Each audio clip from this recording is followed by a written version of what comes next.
The soft glow of the dashboard cast a shadow across my face, but it couldn't hide the tear tracks glistening on my cheeks. My fingers, numb and trembling, worried the gold band on my left hand, twisting it around and around. It was a simple, elegant ring, the one Robert had slid onto my finger on a perfect summer evening, promising me a lifetime of honesty and love. A lifetime. The word felt like a cruel joke now. Through the rain-streaked windshield, the lights of the Willow Creek Inn blurred into a hazy watercolor painting. Our place? The place where he proposed. Where we'd celebrated our first anniversary. Where, just 3 months ago, we'd toasted with sparkling cider to the news of our baby. Tonight, he wasn't there again. But he wasn't with me. I had followed him. A sick, churning feeling in my gut had overruled every rational thought, every desperate attempt to believe his excuses about a late client dinner. And I had found my proof. He was sitting in our booth, the one by the fireplace, leaning in close to a woman whose laughter echoed with a carefree brightness. I hadn't heard from him in months. Her hair was the color of honey, and she couldn't have been more than 25. He brushed a stray strand from her face, his touch so gentle, so intimate. It stole the air from my lungs. I wanted to storm in there. I wanted to scream until my throat was raw. I wanted to shatter the cozy little world he had built with her, right in the middle of the ruins of ours. But I couldn't move. My hands were fused to the steering wheel, my body paralyzed by a pain so sharp, so absolute. It felt physical. So I had watched, hidden in the darkness, until I couldn't take it anymore. Now, sitting here, the engine silent, the only sound was the frantic thumping of my own broken heart. A sob escaped my lips, raw and ragged. My hand fell to my swollen belly. A protective, instinctive gesture. A tiny flutter from within. A gentle kick. Reminded me of the life that depended on me. It's not just about me anymore. I whispered into the suffocating silence of the car. It's about you. And in that moment, the all-consuming grief began to shift. It cooled, hardened, and sharpened into something else entirely. Something cold and clear. Determination. Robert had made his choice. Now, it was time for me to make mine. It felt like a lifetime ago, but I could still remember the exact moment I met him. I was a junior in college, studying art history, and reluctantly dragged to a university fundraiser by my roommate. I hated these things forced small talk, the awkward mingling. I was hiding near the dessert table, pretending to be fascinated by a plate of miniature cheesecakes, when a warm voice cut through the noise. If you're trying to figure out which one has the least calories, I can tell you right now, it's a lost cause. I looked up and saw him.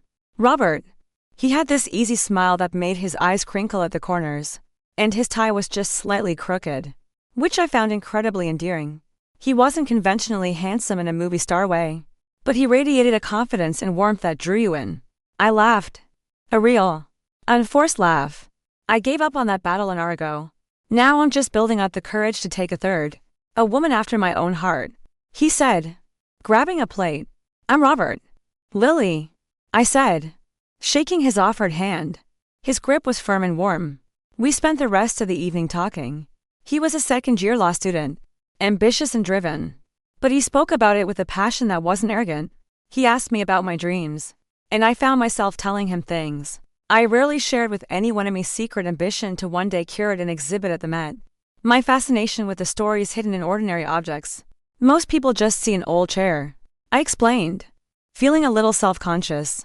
But I see the hands that built it, the families that sat in it, the history it's absorbed. Everything has a story if you look close enough. He didn't laugh or dismiss it as silly. Instead, he leaned in, his gaze intense and focused. That's incredible. Lily, you're seeing the world on a different level than most people. He made me feel seen. In a room full of people. He made me feel like I was the only one there. Our first date was a week later, at a tiny, cluttered coffee shop with mismatched furniture and the best lattes in town. We talked for 3 hours, and it felt like 10 minutes. We discovered a shared love for old black and white movies, a mutual dislike for olives, and an identical, slightly nerdy obsession with historical documentaries. He walked me back to my dorm, and when he said goodnight, he didn't try to kiss me. He just tucked a strand of hair behind my ear and said, I had a really good time tonight. Lily. It was simple, respectful, and it made my heart soar. Those early days were a blur of effortless joy. We explored the city on foot, spent lazy Sundays reading side by side in the campus library, and cooked terrible, experimental dinners in his tiny apartment kitchen. He was my biggest supporter. When I was stressed about my final thesis, he'd bring me coffee and quiz me with flashcards. When I got my first internship at a small local gallery, he bought a bottle of champagne and told me, "This is just the beginning for you." I know it. He made love feel easy. Safe. 3 years later, he proposed in my parents' backyard. He had spent the entire day stringing hundreds of fairy lights through the branches of the old oak tree I used to climb as a child. That night, under a canopy of twinkling gold, he got down on one knee. "Lily," he'd said, his voice thick with emotion, his hands trembling just slightly as he opened a small velvet box. "From the moment I met you, my world has been brighter. You make everything better, just by being in it. I don't want to imagine a single day of my future without you. Will you marry me?" Tears streamed down my face as I nodded, unable to speak. "Yes," I finally managed to whisper. "Of course. Yes." Our families, who had been hiding inside, erupted in cheers as he slid the most beautiful, delicate diamond ring onto my finger. We danced under the lights, barefoot on the cool grass, whispering our dreams for the future into the warm night air. A house with a big garden. 2 kids, maybe 3. A dog. A life built on the unshakable foundation of our love. Those memories, once my greatest comfort, now felt like daggers. Each happy moment, each tender promise, was a fresh wave of betrayal. The man who had promised me forever was the same man sitting in a restaurant with another woman, breaking every single one of those vows. The life we had dreamed of under those fairy lights had become a nightmare, and I was just beginning to wake up to the full extent of the damage. Our first apartment was on the 3rd floor of a creaky old building with questionable plumbing and paper-thin walls. I loved it. It was ours. I can still picture Robert carrying me over the threshold, laughing as he accidentally bumped my head on the doorframe. "Well, so much for a graceful entrance," he joked, setting me down gently. We spent that first night on an air mattress on the living room floor, eating pizza straight from the box because we couldn't find our plates. We painted the walls a cheerful shade of yellow, assembled mismatched furniture we'd found at thrift stores, and slowly, piece by piece, turned the empty space into a home. It was small, imperfect, but it was filled with laughter and hope. Our life together fell into a comfortable rhythm. He was building his career at a prestigious law firm, working long hours but always coming home to me.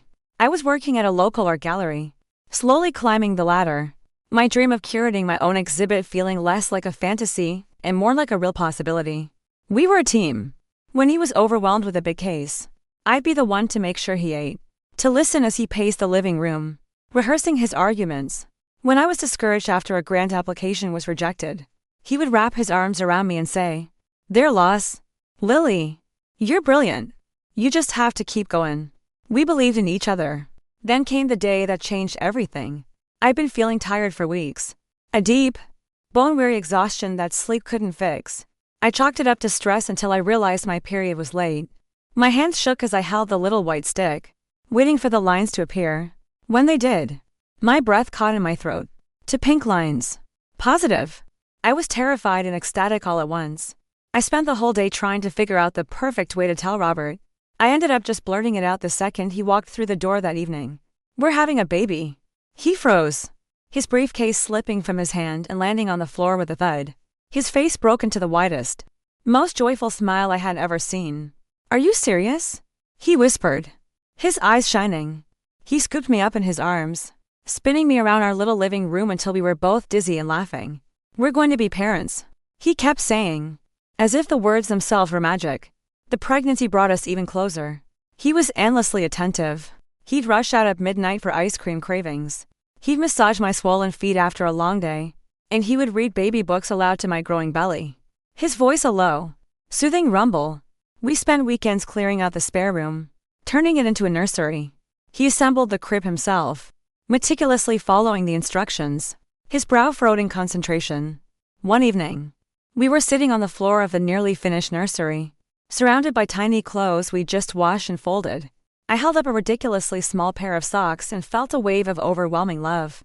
"Can you believe a person small enough to wear these will be here soon?" Robert reached over and took my hand, his thumb stroking my knuckles. "I know one thing," he said, his voice soft, You're going to be the most amazing mother. In that moment, surrounded by the scent of baby powder and the promise of our future, I felt a happiness so pure it was almost painful. Our life wasn't just good. It was perfect. I don't know exactly when the cracks started to form. They were hairline fractures at first, so small you could easily miss them if you weren't looking. It began with the late nights at the office. Just a big project, he'd say, kissing me distractedly on the forehead as he headed out the door in the morning. It'll all be worth it. For us. I believed him. I wanted to be the supportive wife of a successful, ambitious man. But the big project never seemed to end. The late nights became most nights. The dinners I lovingly prepared grew cold on the table as I waited.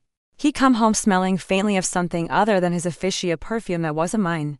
A scent of wine from a bar I didn't recognize. When I'd ask, he'd have a ready explanation. A client dinner. A networking event. The excuses were always plausible. But they started to feel hollow. He became more attached to his phone, guarding it like it was a state secret. It would buzz with messages late at night, and he'd angle the screen away from me to reply. Once, I saw a smile flicker across his face as he texted. A private, intimate smile that wasn't meant for me. Who are you talking to? I asked, trying to sound casual, my heart pounding. Just Mark from the office. He'd reply without looking up. Annoying work stuff. But his smile hadn't looked annoyed. The emotional distance grew, becoming a quiet, yawning chasm between us. We'd sit on the same sofa in the evening, the space of a single cushion separating us like a mile-wide canyon. I'd be reading a book about 18th century portraiture, my hand resting on my belly, feeling the gentle taps from within, while he would be glued to his phone, the blue light of the screen reflecting in his glasses. His smiles, once reserved for me, were now directed at whatever was on that screen. The easy intimacy we once shared had evaporated, replaced by a polite, formal silence. Tired? I'd ask, trying to bridge the gap. Exhausted. He'd reply, his eyes never leaving his phone. Big day tomorrow. Every day was a big day. Every night was a long night. The first concrete piece of evidence appeared on a Tuesday. I was gathering laundry when something crinkled in the pocket of the suit jacket he'd worn the day before. It was a receipt from a boutique jewelry store downtown, one called Celeste, a place known for its delicate, modern, and very expensive pieces. We'd never shopped there. The item listed was a gold chain bracelet with a single sapphire charm. The price made my stomach clench. I waited until that evening, my heart a cold, heavy stone in my chest. He was in the kitchen, pouring a glass of whiskey, his back to me. I held the receipt out, my hand surprisingly steady. I found this in your jacket pocket, I said, my voice even. What's it for? He turned, his eyes flicking from my face to the slip of paper. For a split second, I saw a flicker of pure panic, but it was gone as quickly as it came, replaced by a mask of casual dismissal.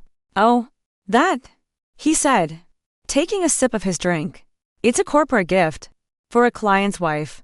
You know, to seal a big deal. Just business. A bracelet from Celeste is a business expense? I pressed gently, unable to let it go. Since when? His jaw tightened. Lily, don't read so much into it. It's my job. It's complicated. You wouldn't understand. He turned back to the counter, his posture a clear dismissal. The conversation was over. I didn't push further. I folded the receipt and put it away in the back of my jewelry box. A cold, hard piece of a puzzle I didn't want to solve. But his lie hung in the air between us, thick and suffocating.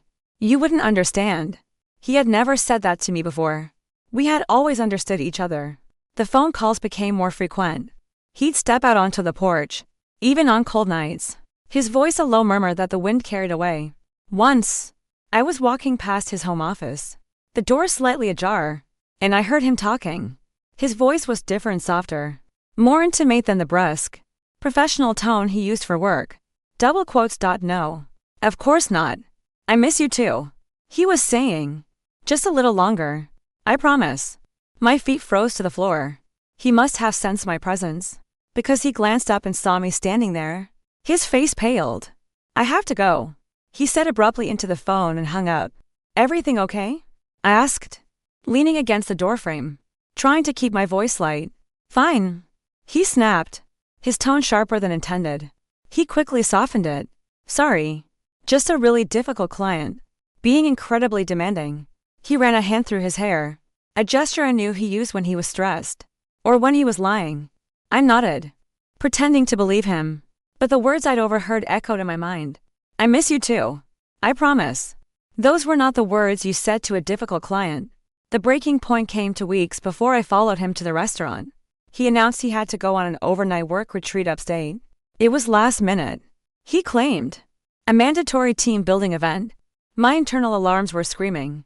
That evening, while he was in the shower, I saw his briefcase lying open on the bed. He was usually so careful with it. My heart hammered against my ribs. I knew if I looked, there would be no going back. The last fragile thread of plausible deniability would be snipped, and I would be left with only the ugly truth. But I had to know. My hands trembled as I reached inside. Beneath a stack of legal briefs was a printed folder. It wasn't for a work retreat. It was an itinerary for a stay at a luxury boutique hotel in the city, just 45 minutes away, and the reservation was for 2 adults. My blood ran cold. Then I saw it. Tucked into the side pocket was a confirmation slip for a couple's massage, and at the bottom, a small, handwritten note on a sticky tab. Confirmed dinner raise. 8 p.m. Amelia will love the view. Amelia. The name felt like a physical blow, knocking the wind out of me. It wasn't just a faceless affair anymore. It had a name. Amelia. A pretty, soft-sounding name. I imagined hair younger, vibrant, unburdened by pregnancy and the quiet anxieties of a fracturing home. I carefully placed everything back exactly as I had found it. My movements precise and robotic, like a curator handling fragile, poison artifacts. I closed the briefcase, the click of the latch sounding like a cell door slamming shut. I sat on the edge of our bed, the bed where we had dreamed of our future, and felt nothing but a vast, hollow emptiness. The man I had married, the man I was having a child with, was a stranger, a liar. He came out of the bathroom, a towel around his waist, humming a cheerful tune. He smiled when he saw me. Hey, you, ready for a quiet night in? I looked at the man I loved, the man who was systematically dismantling my world piece by piece, and I smiled back. It was the hardest thing I had ever done. I can't wait, I said. A few days later, he kissed me goodbye before leaving for his late client dinner. He said he loved me. This time, I watched from the window as his car pulled out of the driveway. I waited 5 minutes. Then, I picked up my keys. I was no longer hoping to be proven wrong. I was going to collect the final piece of my collection. I needed to see her face. I needed to see what my perfect life had been traded for. The drive home from the Willow Creek Inn was a blur. I don't remember the turns I took or the traffic lights I stopped at. My mind was a maelstrom of shattered images. Robert's hand on her arm. The intimate angle of his head as he listened to her speak. The easy, unguarded laughter that I hadn't seen from him in what felt like an eternity. By the time I pulled into our driveway, the tears had dried on my face, leaving behind tight, salty tracks. The initial shock had subsided, replaced by an unnerving, icy calm. Grief was a luxury I couldn't afford. Not yet. I walked through the silent house, each familiar object now looking alien and wrong. The photos on the mantelpiece on our wedding day. U.S. smiling on a beach in Mexico. U.S. holding up the positive pregnancy tests felt like relics from a buried civilization. They were evidence of a life I no longer lived. A woman I no longer was. I didn't sleep that night. I sat at our kitchen table, a legal pad and pen in front of me, and I started to make a list. Not a list of grievances or questions, but a list of assets. The house, the savings accounts, the investments, and then, a different kind of list. A list of his weaknesses, his pride, his ambition, his desperate need to be seen as successful and respectable in our small, gossipy suburban town. The next morning, I called in sick to the gallery. My first appointment was not with a marriage counselor, but with a lawyer. Her name was Karen Wright, a name I'd gotten from a discreet online search for the top divorce attorneys in the state. Her office was sleek and modern, exuding an air of quiet, formidable competence. Karen was in her late 40s, with sharp, intelligent eyes that seemed to see right through the composed facade I had carefully constructed.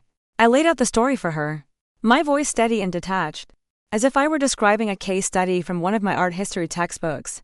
I told her about the late nights, the secretive phone calls, the jewelry receipt, and finally, what I had witnessed last night. I didn't cry.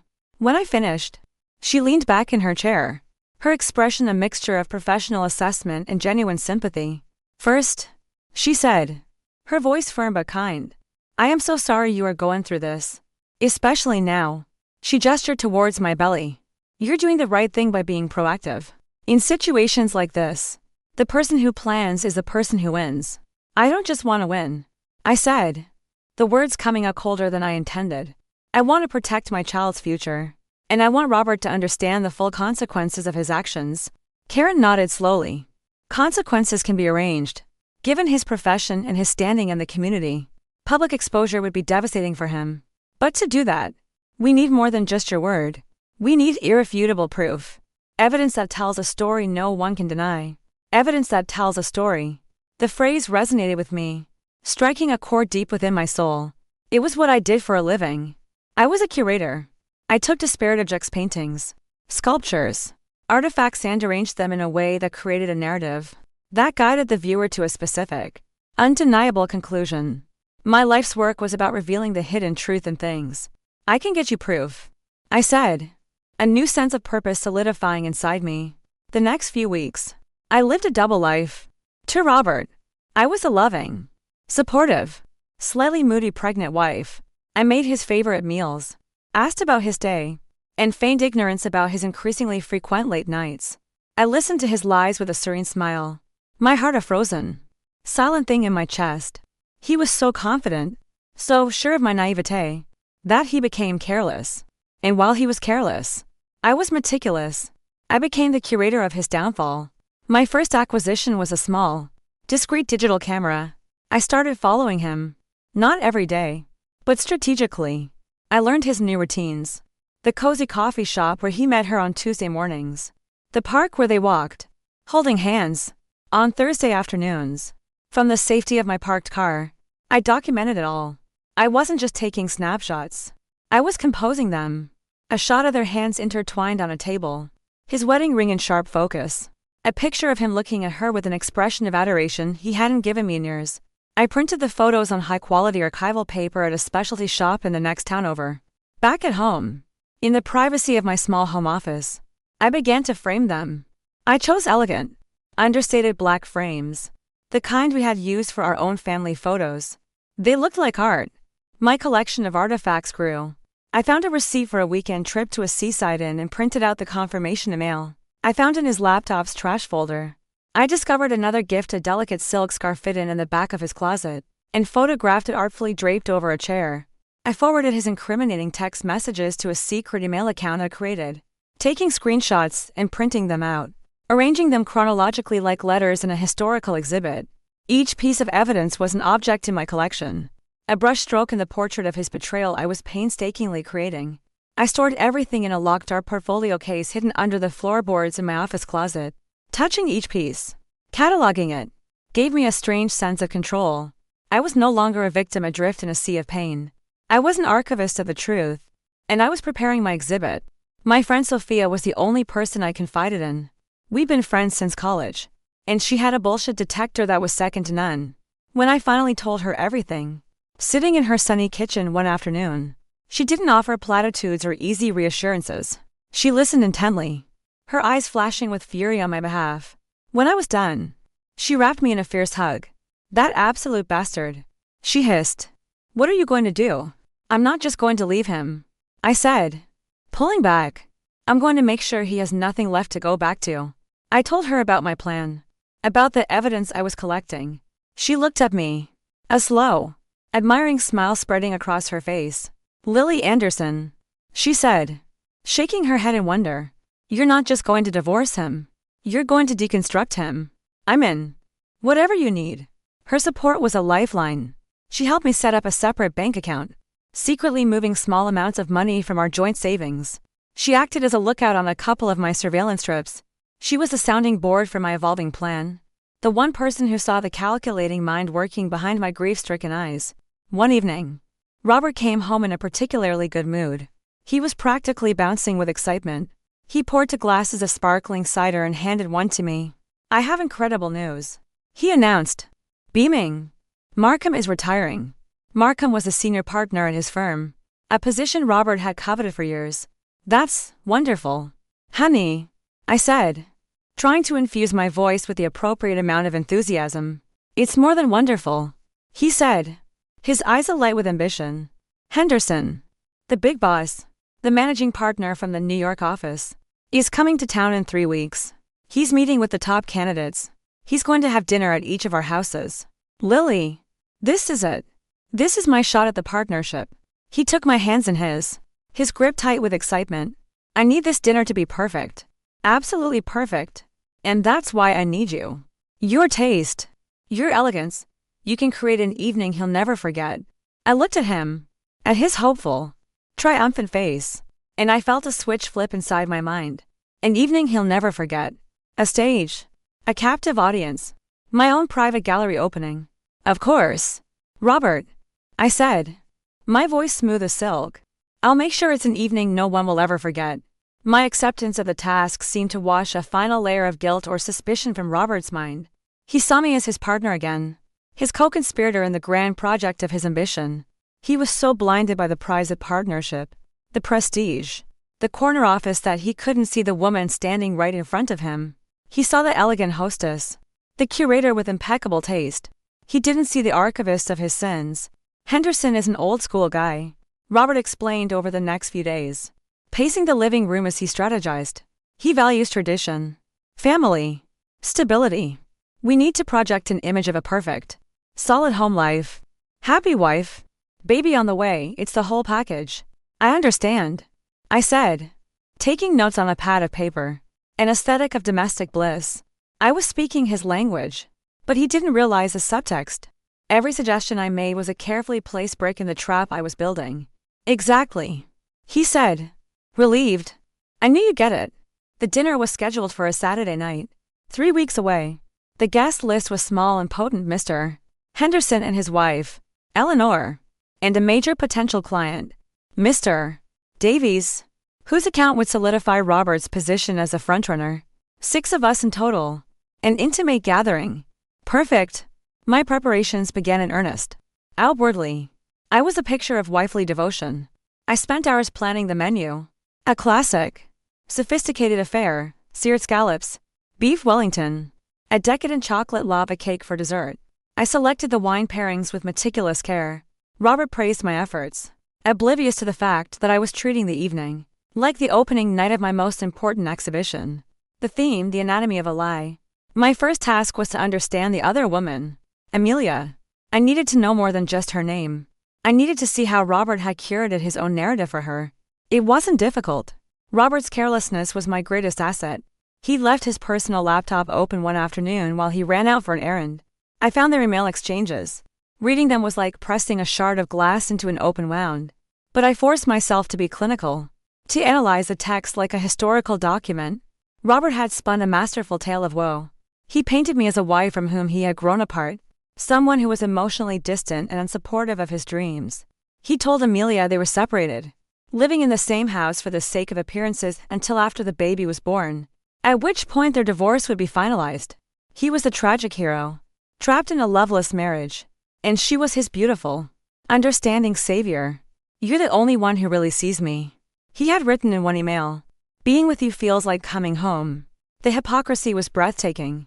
He was using our home, our life, as a prop in the fiction he was selling her, just as he was about to use it as a prop for his boss. He was curating to different realities, and I was about to make them collide.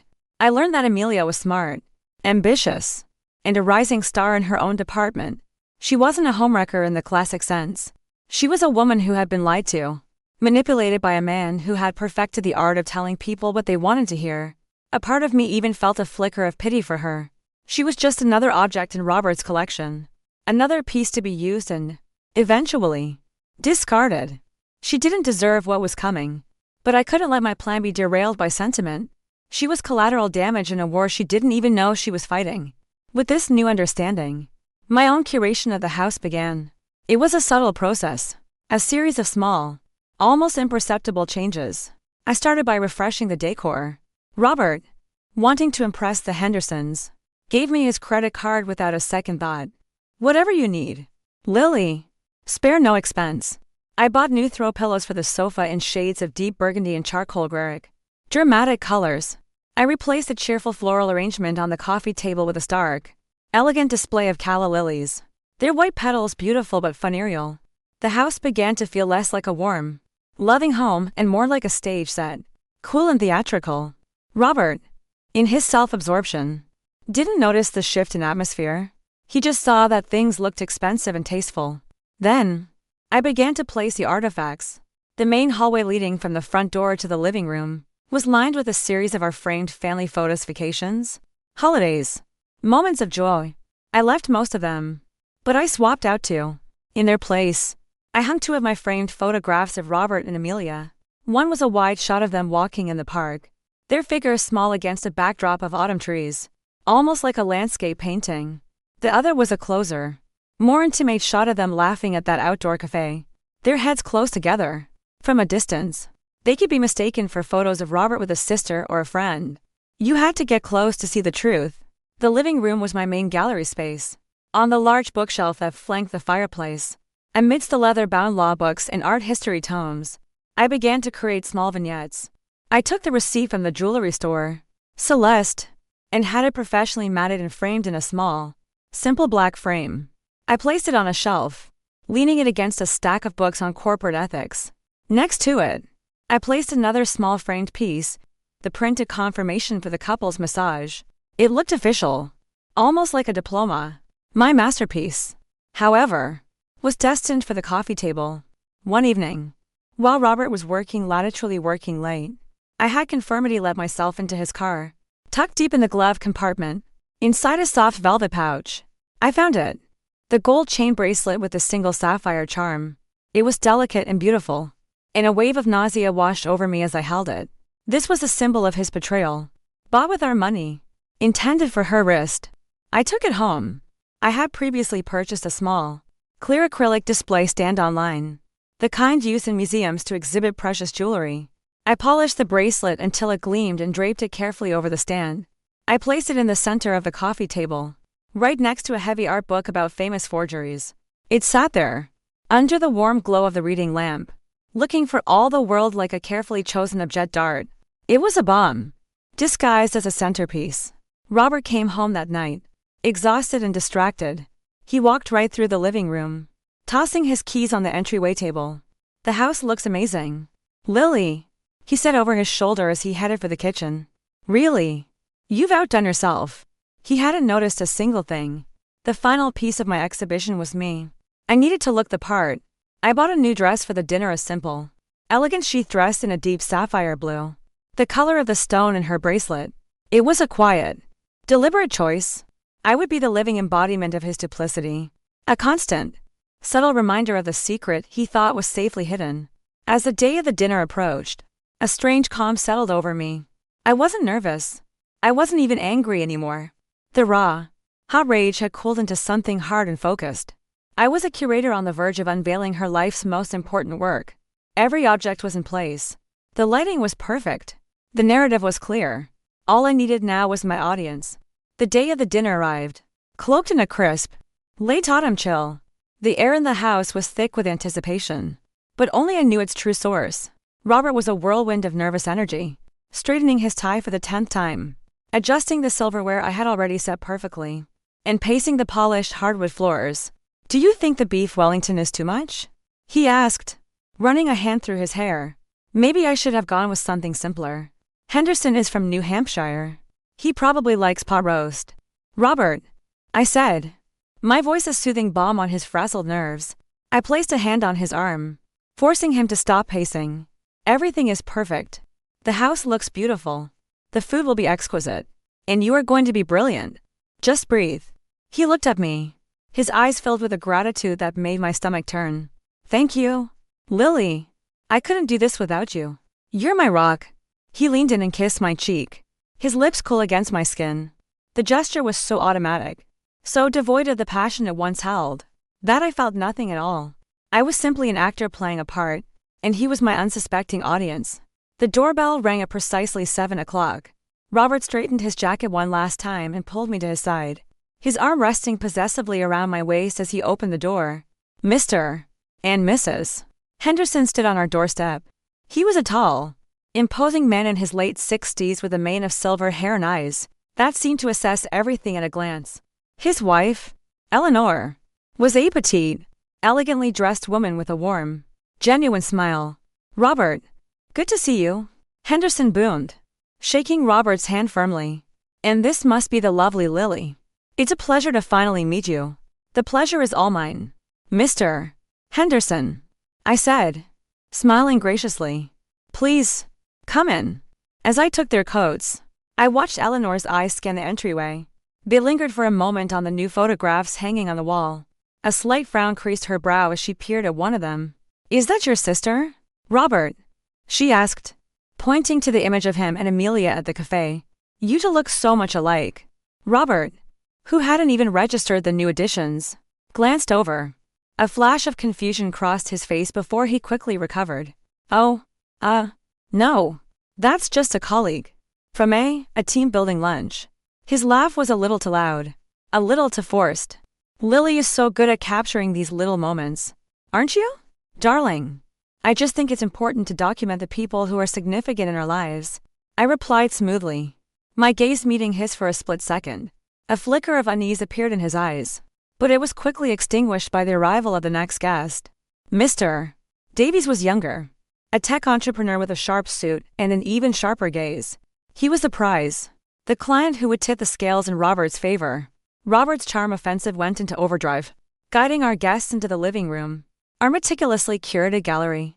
"Please, have a seat. Can I get anyone a drink?" "Scotch, Mr. Henderson."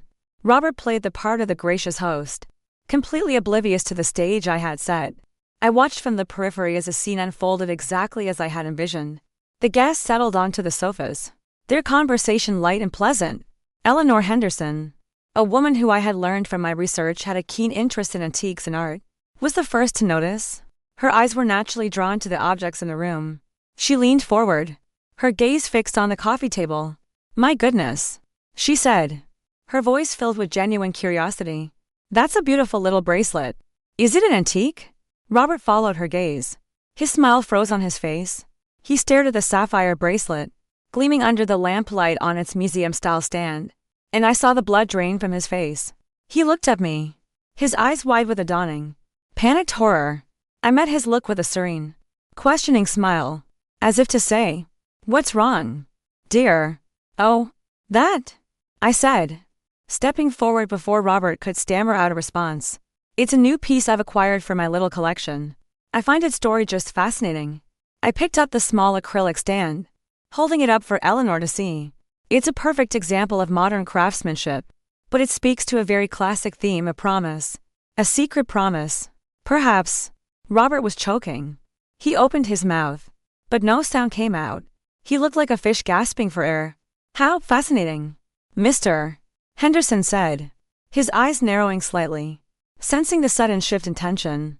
"Isn't it?" I continued, placing the bracelet back on the table with deliberate care. "I believe some objects absorb the intentions of their owners. This one feels full of ambition and a certain kind of desperation."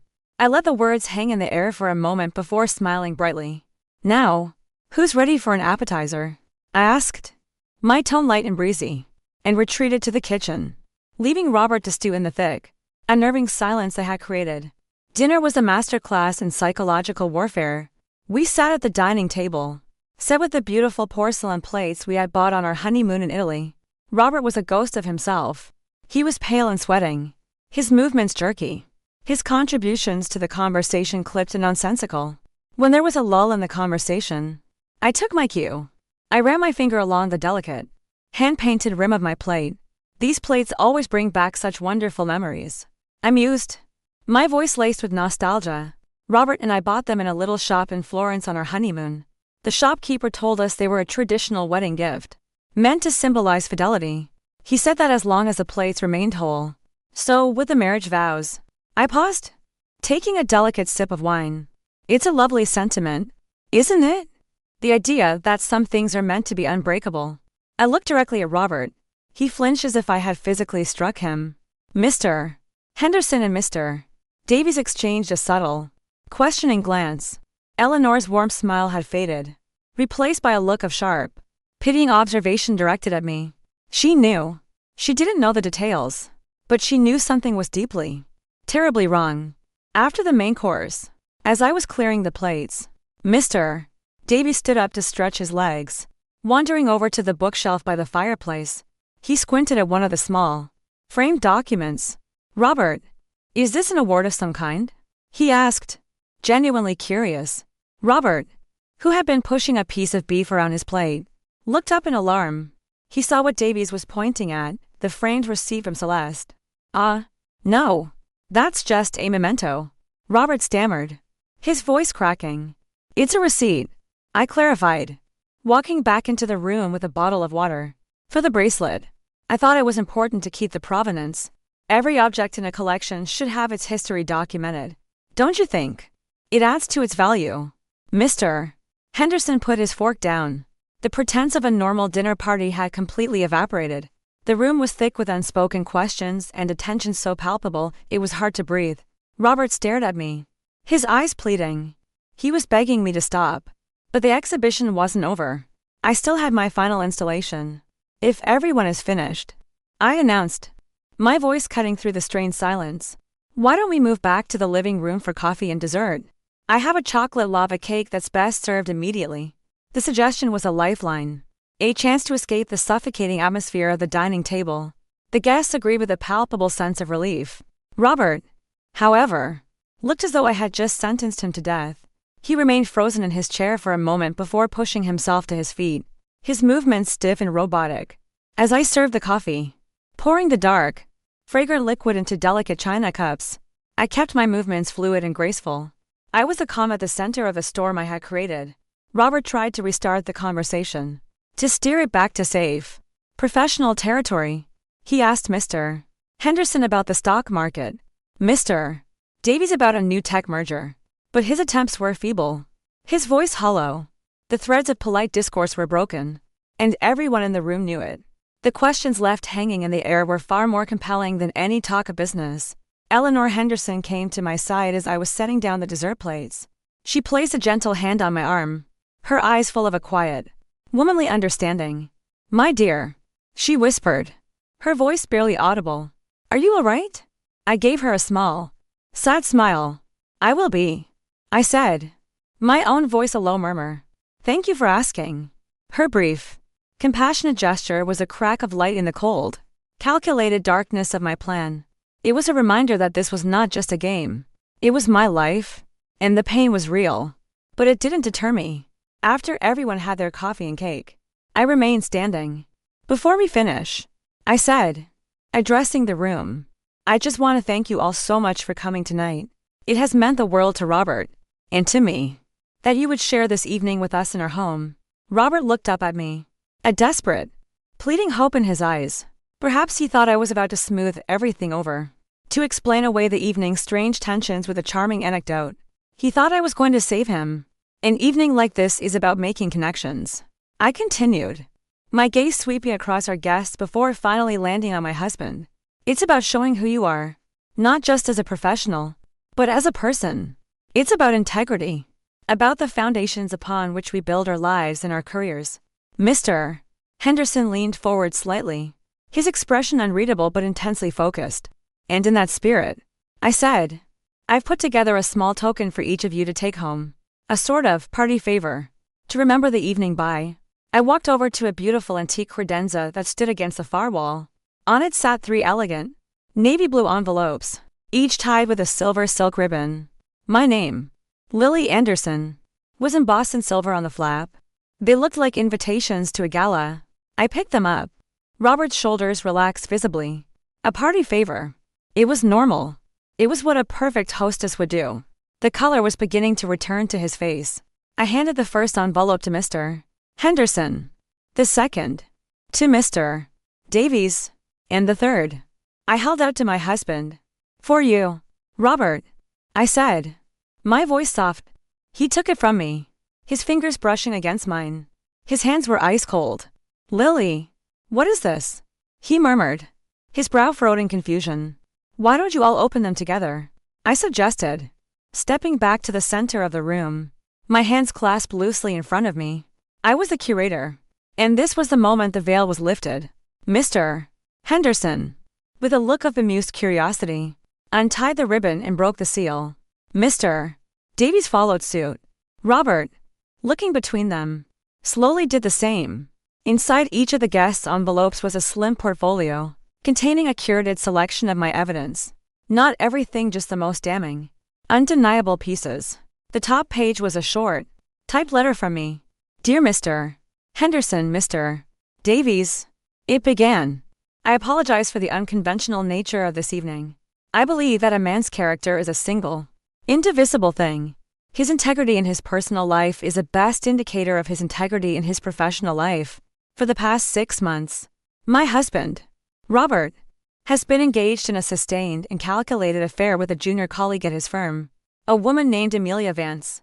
He has lied not only to me, his pregnant wife, but also to her, telling her we were already separated and in the process of a divorce. Enclosed you will find a small sample of the evidence I have collected. I believe it speaks for itself. As of tonight, I am filing for divorce. I wanted you, as men he so deeply respects and wishes to impress, to have a complete picture of the man you are considering for a partnership. Thank you again for your time. Beneath the letter were the photographs, clear images of Robert and Amelia, the receipts, the hotel reservation, the printed out emails where he declared his love for her while disparaging me. It was a concise, elegant, and utterly devastating presentation of the truth. I watched as Mr. Henderson's face turned to stone. His eyes scanned the pages, his jaw tightening with every new piece of information. Mr. Davies let out a low whistle, shaking his head in disbelief as he looked from the photos to Robert, who was still fumbling with his own envelope. Robert's envelope did not contain the portfolio. He pulled out a single, folded sheaf of paper. He unfolded it. It was the official divorce petition, already signed by me in neat, clear ink. His name was listed as a respondent. The grounds, adultery. The sound that escaped his lips was a choked, strangled gasp. The papers fluttered from his nerveless fingers, landing on the plush rug at his feet. He stared at them, then up at me, his face a mask of utter ruin. The confidence, the charm, the ambition, it all crumbled away in an instant, leaving behind a hollow, terrified shell of a man. The room was utterly silent. The only sound was the crackle of the fire in the hearth. Mr. Henderson slowly, deliberately, folded the papers and slid them back into the envelope. He stood up, as did his wife. He looked at Robert, his eyes cold as ice. He didn't need to say a word. The verdict was clear. His career at that firm was over. His shot at the partnership had been incinerated. Lily, he said, his voice quiet but firm, turning to me. Thank you for your hospitality. It was an enlightening evening. Eleanor gave my arm another gentle squeeze, her eyes conveying a world of sympathy. Mr. Davies also stood, avoiding Robert's gaze entirely. I think I have everything I need to make my decision, he said curtly. They walked towards the door. I followed to see them out, leaving Robert standing alone in the center of the room, a man shipwrecked in the ruins of his own life. As I closed the door behind our departing guests, I turned back to face him. He was still staring at the divorce papers on the floor, as if he believed that if he stared long enough, they might simply vanish. How could you? He whispered, his voice ragged. In our home, in front of those people. I walked towards him, my steps measured and even. I stopped just before him, looking down at the scattered papers, then up into his shattered eyes. You built this life on lies, Robert, I said, my voice devoid of heat, devoid of anger, filled only with a profound and final finality. I simply curated the truth. Welcome to the exhibition of your life. He sank onto the sofa as if his legs could no longer support him. The fight had gone out of him completely, replaced by a hollow, gaping shock. He kept shaking his head, his gaze unfocused, muttering my name over and over again like a mantra that had lost its power. Lily, Lily. How? Why? Why? I repeated, the question sounding absurd to my ears. I didn't raise my voice. I didn't need to. The wreckage of the evening spoke for itself. You stood in this room, Robert, and you told me I was your rock. You asked me to help you build this perfect image for your boss, this facade of a happy, stable home, all while you were dismantling it behind my back. You didn't think I'd find out? Or did you just not care? It wasn't like that. He stammered, his words stumbling over each other. It was a mistake. Amelia, she doesn't mean anything. It was just an escape. Things have been stressful. An escape? I let out a short, bitter laugh. Don't you dare try to blame this on stress. Or on me. This wasn't a mistake, Robert. A mistake is forgetting to pick up milk from the store. This was a series of 1,000 calculated choices. You chose to lie. Every single day. You chose to meet her. You chose to buy her gifts with her money. You chose to build a whole separate life while I was here, carrying our child. Believing in you.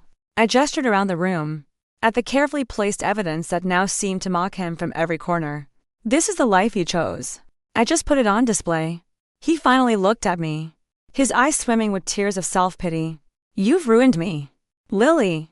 My career. My reputation. It's all gone. Everything I've worked for. No. I said, my voice hardening. You ruined yourself. I just held up a mirror. I left him there, sitting amidst the ruins of the perfect evening he had planned.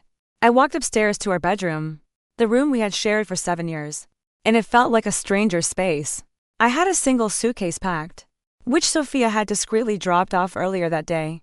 It held only the essentials, clothes, toiletries, the ultrasound pictures of our baby, and the locked art portfolio containing the complete collection of his betrayal. I didn't look back as I walked out of the room. I didn't look back as I walked down the stairs, past the living room where he was still sitting, a broken man on a broken stage.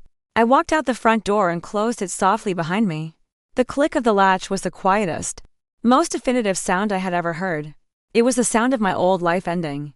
The aftermath was swift and brutal, just as Karen had predicted. The very next Monday, Robert was called into a meeting with Mr. Henderson. It was short. He was given two options: resign immediately, citing personal reasons, or be fired with cause, a move that would permanently tarnish his legal license. He chose to resign. The partnership he had sacrificed his marriage for vanished like smoke. The news of his sudden departure rippled through our small community. Rumors began to fly, fueled by the whispers that must have emanated from the Hendersons and the Davies. People knew something had happened at that dinner party. They didn't know the specifics, but the narrative of Robert Anderson, the golden boy, the brilliant young lawyer, began to crumble. Amelia Vance resigned a week later. I don't know if she was pressured to or if she left on her own accord. Her name disappeared from the company directory. Her own career, which Robert had so carelessly entangled with his, was irrevocably damaged. I felt the pang of something the guilt, but a somber recognition of the collateral damage. She was a casualty of his lies, just as I had been. Our divorce was uncontested. With the mountain of evidence I possessed, Robert's lawyer had advised him not to even attempt a fight. He signed the papers without a word. I was granted the divorce on grounds of adultery, a detail that became public record. I got primary custody of our unborn child. He was given limited, supervised visitation rights, contingent on his behavior. I also got the house at the very stage of his downfall and a significant portion of our shared assets, along with substantial child support. Karen had been brilliant. She had ensured my child's future was secure. Robert was left with a fraction of what he once had. His reputation was in tatters. His career prospects bleak. Friends who had once clapped him on the back and admired his success now crossed the street to avoid him. His parents, mortified by the public scandal, were a source of strained, disappointed phone calls rather than comfort. He had lost everything he valued, all because he had failed to value the one thing that should have mattered most. A few weeks after the divorce was finalized, Sophia helped me begin the process of cleansing the house. We took down the exhibition. We packed the framed photos, the receipts, the bracelet, all into the portfolio case.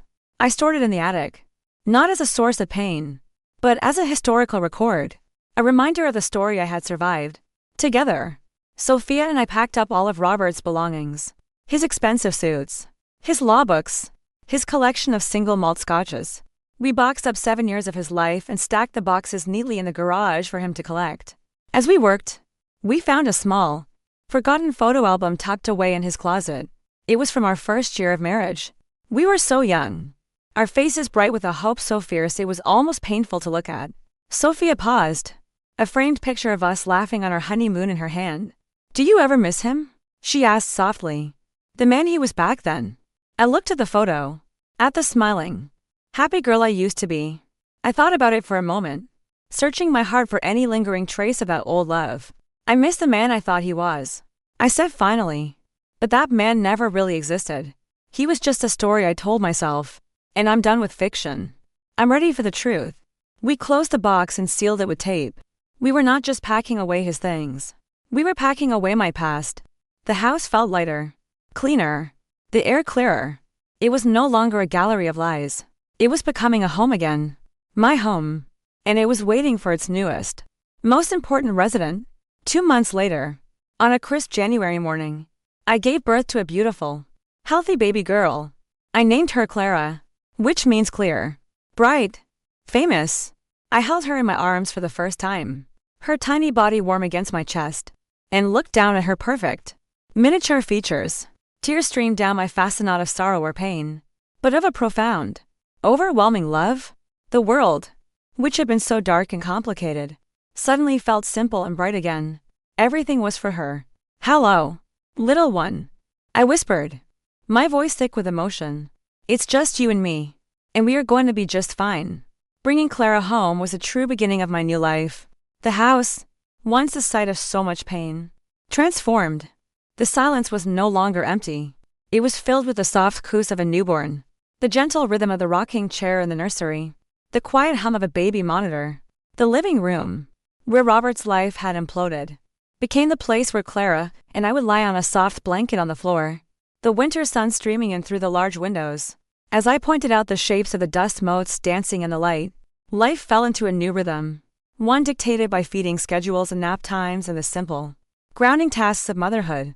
Sophia was a constant presence, a fairy godmother who showed up with coffee, lasagna, and an offer to hold Clara so I could take a long, hot shower. My parents, who had been horrified by Robert's betrayal, wrapped us in a fierce, protective bubble of love and support. My world had shrunk, but it had also become infinitely richer.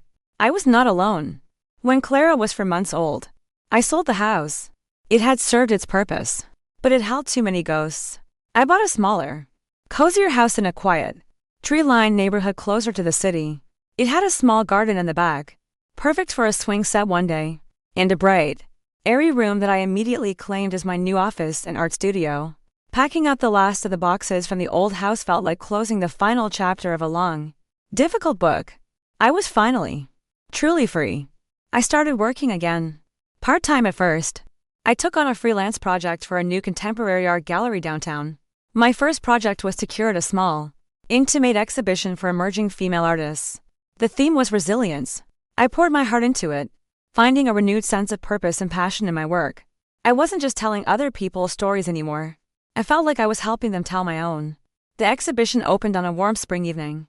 The gallery was buzzing with energy, filled with artists, patrons, and friends. I walked through the space, Clara sleeping soundly in a carrier against my chest, and I felt a sense of peace and accomplishment that was deeper than any I had ever known. Sophia found me standing in front of a powerful painting by a young artist. It depicted a shattered porcelain vase that had been meticulously put back together, with scenes of gold, an homage to the Japanese art of kintsugi, where broken objects are made more beautiful for having been broken. "It's beautiful, isn't it?" I said, my hand resting on Clara's back. "It's you, Lily," Sophia said, her eyes shining. "You took all the broken pieces, and you made something even stronger." I saw him one last time, about a year after our divorce.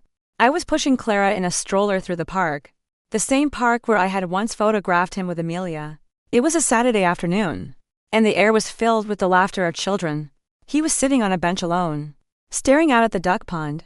He looked smaller. The tailored suits were gone, replaced by jeans and a worn-out sweater.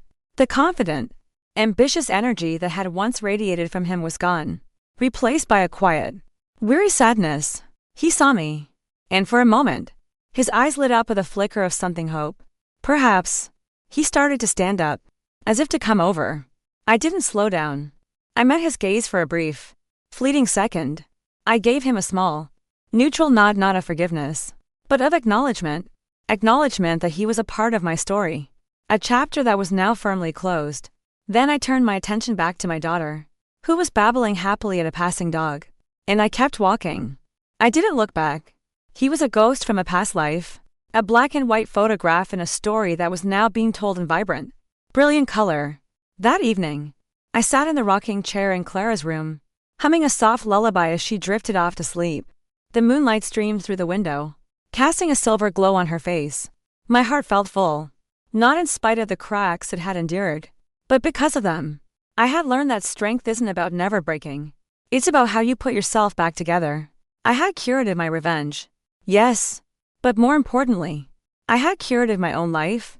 I had taken the ugliest, most painful artifacts of my past and used them to build a better future. A future that was honest, and bright, and entirely my own. And as I looked at my sleeping daughter, my beautiful masterpiece, I knew this was the only exhibition that truly mattered.